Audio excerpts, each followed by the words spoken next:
Hi, Dr. Michael Moulton coming to you again from Epiclinic YouTube channel. Today we're talking to Nicole, registered nurse. She does a lot of our work here. She's very, very good at what she does, and we're just going to talk about what she does, how she does it, and a few other things. So welcome, Nicole. Thank you, Michael. Yeah. So just tell me a little bit about what you do.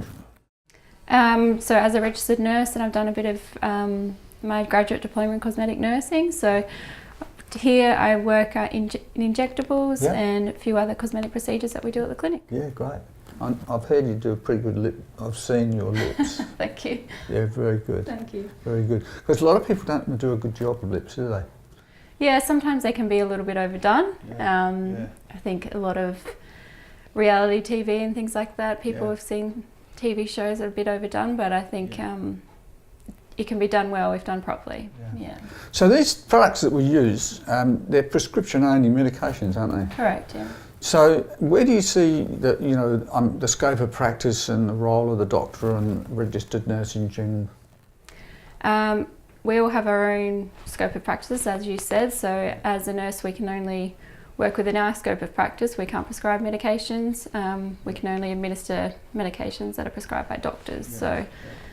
Having you in the clinic being able to prescribe injectables and things is really helpful and gives a safe procedure. Because these things do have, I mean, it's unusual, isn't it? But they do have their own sort of complication profile, don't they? Which, we obviously minimise as much as we possibly can.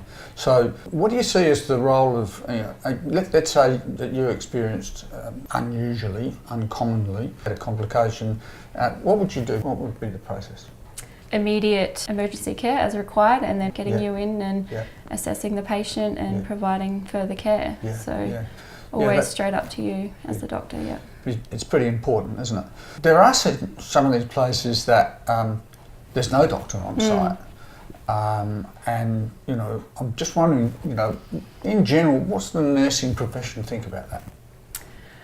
I mean, I'm sure there are a lot of clinics that do work completely fine without a doctor there. They haven't had any complications though, so if something does occur, who's to say how professional or how well looked after those patients are going to be without a doctor being available to come straight away. If there's a complication. Yeah, exactly, and so forth.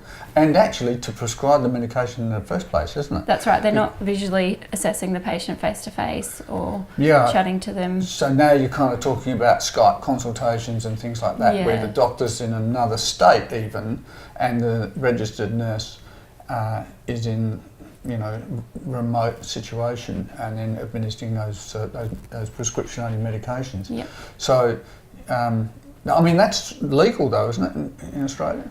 At the moment it's legal. I know there's a few sort of discussions going on about it not being legal in certain states, but it's completely legal at the moment. Yeah. So if you see a patient for the first time, you don't need me to be, looking over your shoulder with those sorts of things, do you? No. What will be the process? So I would assess the patient to start with, and then you would come in and I'd tell you what my plan is, what they're wanting to treat, and then you'd sign the script for me. You would also assess the patient as well before you sign off. I think that provides a bit of confidence for the patient as well, and for myself, knowing that you're here. And sometimes there are things that obviously things like skin cancers and stuff like that. I mean, they pop up every now and again that they're just not picked up by anybody else. So it is important for that assessment, isn't it? Correct.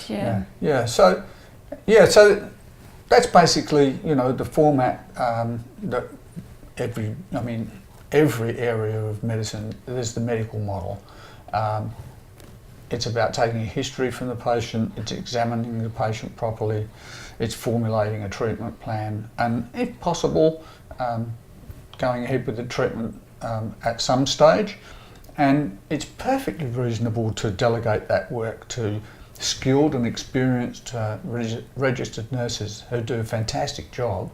But really, you do need that doctor on site or very, very nearby, just in case you have those complications. Send us some questions about anything you want. We'll answer those as best we can, and we'll see you next time. Don't forget to subscribe now.